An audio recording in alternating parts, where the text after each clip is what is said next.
Hey there guys, and welcome back to UnJaded Jade, a topic which I feel is really necessary to talk about, but is still a somewhat hard topic for me to navigate, and that is my Oxford rejection. Yay! So if you've never seen my face before, hi, my name is Jade, I am 18, I'm currently on a gap year, and last year in year 13 I applied to Oxford University, Brasenose College for biology. I somehow got an interview, which was very cool. However, I was rejected in January, and at the time it was not the best of days, and especially having to share it on a platform like this when so many people had become invested in my Oxford journey. It was perhaps the most difficult video I've ever had to post. But that was almost a year ago, and it is currently the season of Oxford interviews and Oxford rejections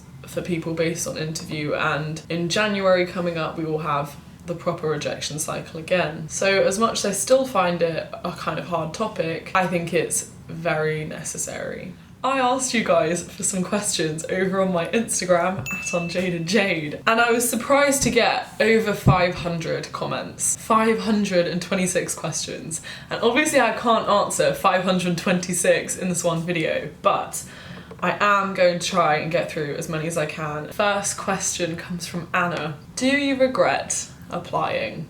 And that's a good question, because I think it's so easy to say, like, after all that time I wasted, how emotionally draining the process was to just not get in the end. You can easily see it as a regret. However, no, I don't regret applying at all. Firstly, as a point, if I just hadn't applied, I would have regretted that 1,000 times more than me going and making the effort and applying and getting rejected, because otherwise I just would have never known. If I hadn't applied, that would have been just a fear thing, a fear of being rejected, and that I would have regretted. So no, I do not regret it. I actually massively enjoyed my interview experience as well. Like, I really enjoyed it. I met so many cool people in the common room of that college. Like, I spoke to a lot of people while I was there, and I have friends now that I still talk to. It really forced me to engage even more academically with my subject. I learned a lot through the process, and I actually learned even more through the rejection. So I definitely don't regret applying, even though it was a hard result.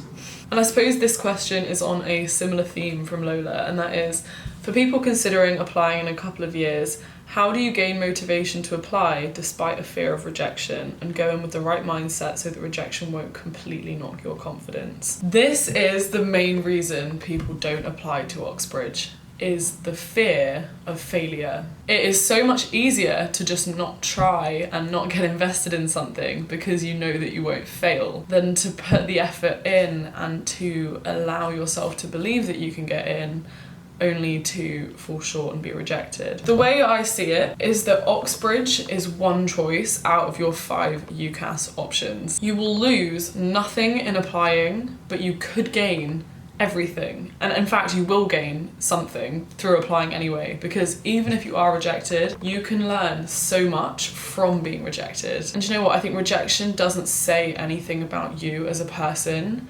I think it's just saying you weren't what they were looking for at that moment. It doesn't mean you're stupid, it doesn't mean that you should doubt yourself instantly, even though I know that rejection invites so much self-doubt.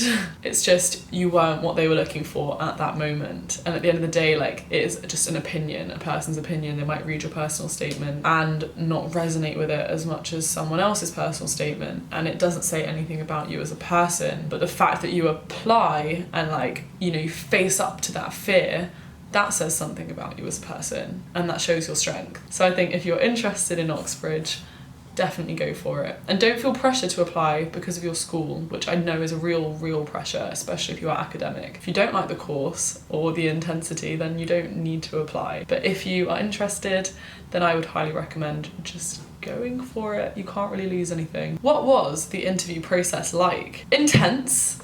I had no idea what I was doing. Sorry, I'm wearing yoga trousers, like the loudest trousers ever. But yeah, I think in the last, like, 20 years or something, only 3 people from my school have gone to Oxbridge. So I didn't really know that much of what to expect going into the interviews, which kind of made it more terrifying. In general, I loved staying at the college. I loved feeling like I was at Oxford, even for those 3 days. I think it's so easy to lock yourself away and do just interview prep, even though you really can't prep for the interview. So I would say try and relax by just diving into the experience of, you know, go to that common room, meet people, because you're going to be in a room with some very, very cool individuals. The interviews themselves, I mean, they're people, the interviewers, the tutors. They want you to show the best side of yourself, so they're not trying to trick you or catch you out. And if you're really struggling, they do try and lead you in the right direction. For me, I was interviewed at Brasenose and Magdalen, and the interviewers were all really nice. For mine, they like presented me with different things, because in science, they tend to give you like a graph or something and like discuss it. They gave me like a plant and they asked me questions, but it definitely differs between subjects and between colleges. Oh, good question.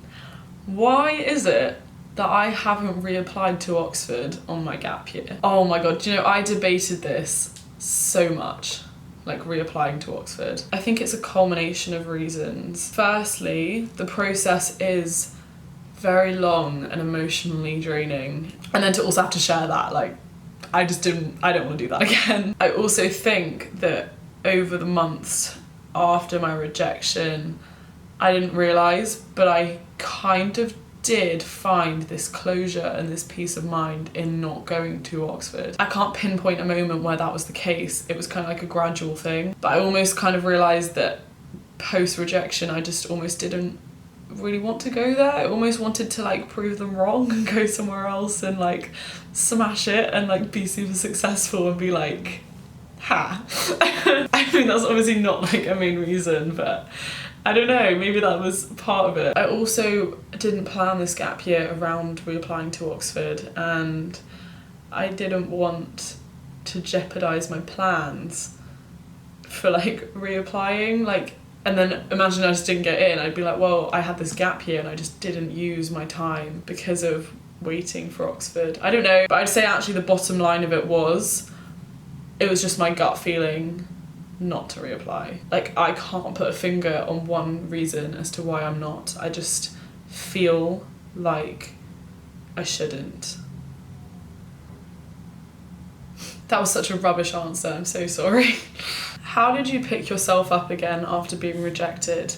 And how did you deal with how emotionally draining the process was? That is a very good question. Okay, so obviously you've probably seen that video where I got rejected. That was a horrible video. I was just crying most of the time. I literally have like toothpaste on my lip, which is just like, oh, I don't know, it makes me laugh because it shows just how unplanned the video was. Anyway, tangent. When you get rejected from something, it is so okay to be sad and to be disappointed and to cry because it shows you care. And as you say, like, it's so emotionally draining, but it would be strange if you didn't feel that way after being rejected. So if you're watching this right now and you have faced rejection and you do feel so sad or just like deflated, disheartened, that's okay.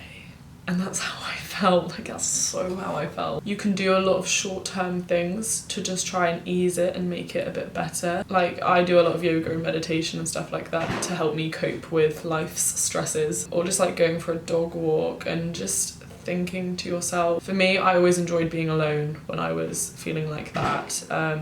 But I also think there is so much value in openly talking about how you feel to like trusted people, just like talking it out. But in general, the main thing that heals the wound of rejection is time. Time literally is the most important thing, because with time you get perspective, you get closure. Especially when you're in this cycle of applying to Oxbridge, it is almost the only thing that you can think of for those months, because there's almost a mini results day of seeing whether you got an interview or not. There's another mini results day after you've done the interview. You have to go for the interviews. You have to perfect your personal statement with Oxbridge in mind. Like, it is so all-consuming that to suddenly be rejected like that, it is all you can seemingly think of, and that is okay, because that is is so like natural in a process like that. But with time, and with time to think away from it and to grow in other ways, to find a different path, you will genuinely be okay. And that's something I have found is in not dwelling on how awful that rejection was and how it was the end of the world, by just throwing myself into everything else and like new opportunities, and wholeheartedly believing that like there are better things out there for me that just aren't under the name of Oxbridge. That is how you start to gain closure and how you will deal with it. But yeah, it's so normal to feel awful. With YouTube, how did that affect the pressure for getting in? Afterwards, did you feel embarrassed in any sort of way? In brackets, though just thought I'd add that Oxbridge's probs a load of bollocks, doesn't diminish your self-worth.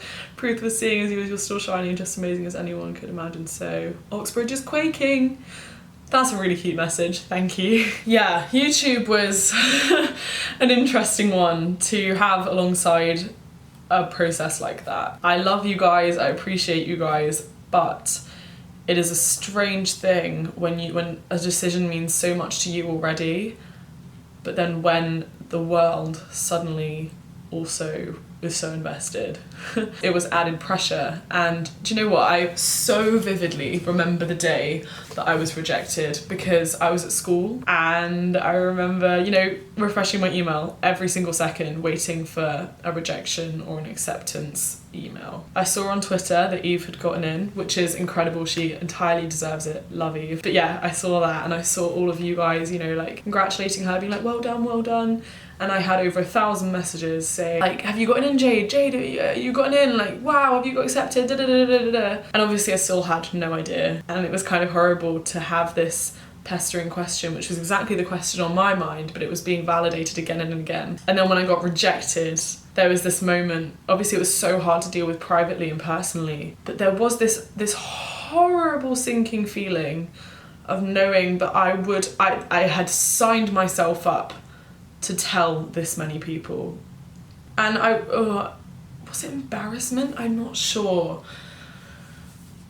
I mean, I know that I work hard, I work really hard, especially at school, and I felt like I have enough self-worth to not feel embarrassed by the fact that I didn't get in. But I suppose to some degree maybe I did, because I mean, I don't mean to like preach. I suppose I do make videos which are advice, and when you give advice, you're often putting yourself in a position as though you have like I don't know, something worthy of sharing, and to be that person giving revision advice and then to just not get accepted into a very academic university, it was a bit of like a slap in the face, you know, and to have to share that, I suppose that is a little bit embarrassing. But at the same time, I felt such a duty to share that horrible, vulnerable video, because at the end of the day, more people get rejected from Oxbridge than they do accepted. And if I can't even share my rejection, then why am I expecting you guys to feel okay about rejection, you know? And in retrospect, I think it's one of the most powerful things I've ever posted. Would you have gone on a gap year if you hadn't been rejected? Yes, I would have. So I actually applied deferred,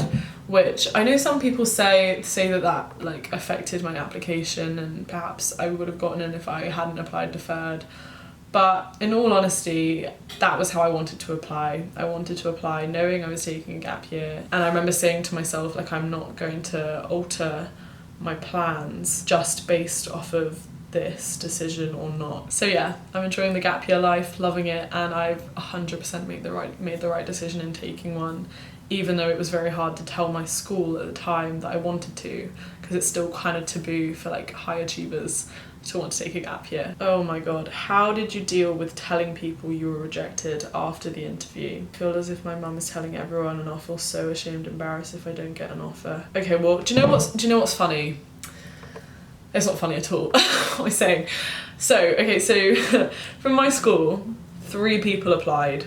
2 of us were head girls, so me and this amazing girl called Emily, adore you Emily, and another girl. And of the 3 of us, 2 were accepted. This one here, this is me. I was rejected. And because I went to a state school where not many people apply to Oxbridge and very few get in, the whole school becomes so invested in the few people that do apply. Like even year 7s and 8s, I feel like they know who is applying to Oxbridge. And like you'd walk around and people would just know that you have applied, you have put yourself out there. So to be rejected as head girl as well, so the school knew me, and as a YouTuber, so basically I came into school and everyone already knew because they'd seen my video. I walked around the school and I could just feel the fact that everyone already knew. I can remember I walked past like year 8s and they would like see me and be like, like that's Jade, did you hear that she was rejected? Like, and I'd look over and then they'd like turn away. And I remember I saw my head of year and she made eye contact with me and I could just see the sympathy in her eyes, which was more crushing than anything, because when you're in that horrible state, you kind of just want to like brush it under the rug and pretend no one knows and just like get on with your life. And to have just sympathy from everyone, like sympathy and more sympathy, and oh, I'm so sorry you didn't get in, so sorry you didn't get in. It just like perpetuates the feelings even more. And I did cry the day I went into school. It was just horrible. And again, everyone knew, so everyone was like offering up all this sympathy and I just didn't want it. I mean, how did I tell my mum? So I found out I was rejected through an email in the library. And I texted my mum and I said, Mum, I think I've been rejected. Like literally I was, I texted this, I think she was the first person I told, and I had like tears in my eyes. I wasn't crying because I didn't want to accept that it was real yet. And she texted me back and she said, yeah, we had a letter come through the post and I thought that it was quite thin. Because if you get a letter from Oxford, but if it's thick, then you know that you've got like the welcome acceptance pack and stuff. But if it's thin, it's because it's a letter of rejection. So I think she already knew. I remember the second I got in the car after school, I just looked at her and I just sobbed. I just broke down in the car. I didn't want to tell my dad, but I think my mum told my dad. And obviously like they're so supportive, I came home, hugged me and stuff. And I told my mum, I was like, please don't tell anyone. Don't do a public Facebook post. What is it with like adults and parents and Facebook? Like, I don't know, but no, they were super respectful. But then at the same time, I had already shared it to like hundreds of thousands of people online, so people knew. Did you ever feel jealous of people with offers? So obviously I had the 2 girls at my school who had offers, and I had Eve, who in the study tube community, great friend of mine, and we were obviously associated together a lot online.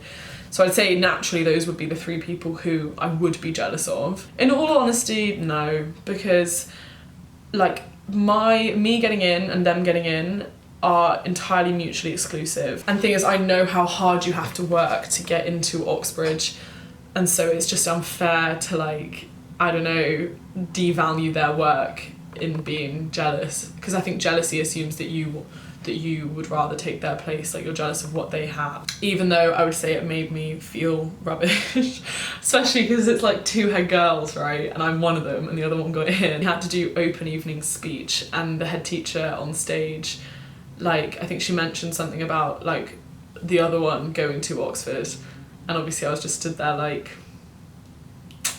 yeah, on stage. That was kind of rubbish. What made you choose Oxford over Cambridge? The course. I didn't really like the natural sciences course as much as the biological sciences one at Oxford. Oh, a good question.